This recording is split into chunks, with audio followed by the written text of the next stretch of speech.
Okay, so in part B, we were asked to show that C1 and C2 touch. So if you notice what I've drawn here, I've assumed that they touch externally. Okay, they could touch internally. Okay, so one circle could be inside the other.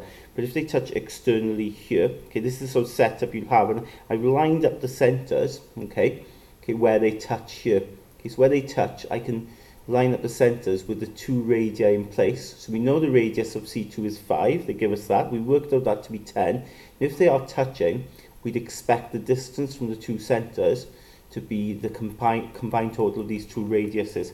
So if I work out the distance there, the two centres of C1, C2, so remember to work out the distance, you just do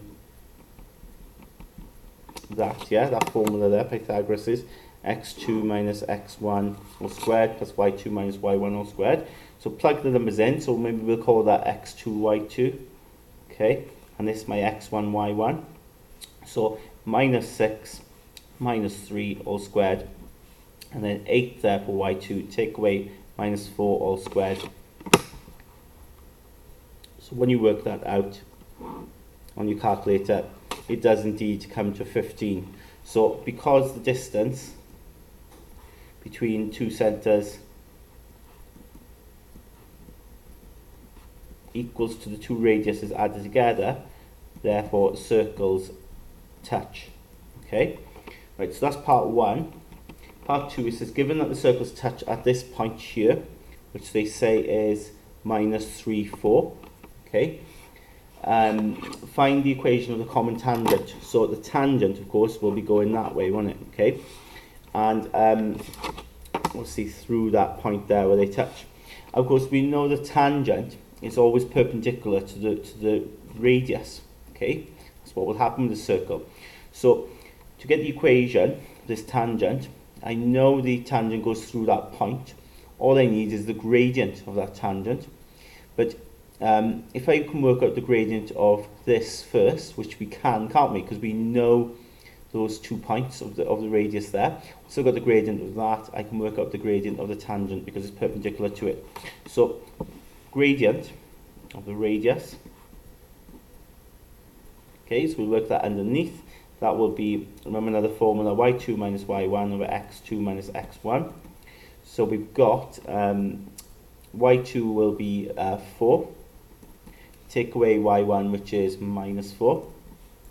Over then x2, which is minus 3. Take away then x1, which is 3. So work that out, and you get 8 on the top, minus 6 on the bottom, so minus 4/3. That will simplify. Check on your calculator, of course. And that's the gradient of the radius. Remember then, you've got to use m1, m2 equals minus 1 to get the gradient of the tangent. Because the tangent, of course, is perpendicular to the radius. So minus 4/3, m2 equals minus 1. So m2 will equal to minus 1 over minus 4/3. Take that minus 4/3 over. So then m2 will equal to 3/4. Okay, take the 3 up. Minuses cancel. So that's the gradient of the tangent. Okay, and all you've got to do then to get the equation, okay, we are going to use y minus y1 equals mx minus x1. So be y minus, now the point it goes through is there, of course, so it'll be 4 3/4 x, then minus 3 there. Okay, so take the 4 up. Remember to put in a bracket because I'm timesing everything there by 4, and then that becomes x plus 3, so you get 4y minus 16 is 3x plus 9. So just to simplify it, we'll get this is our final answer. So 3x minus 4y plus 25 equals 0.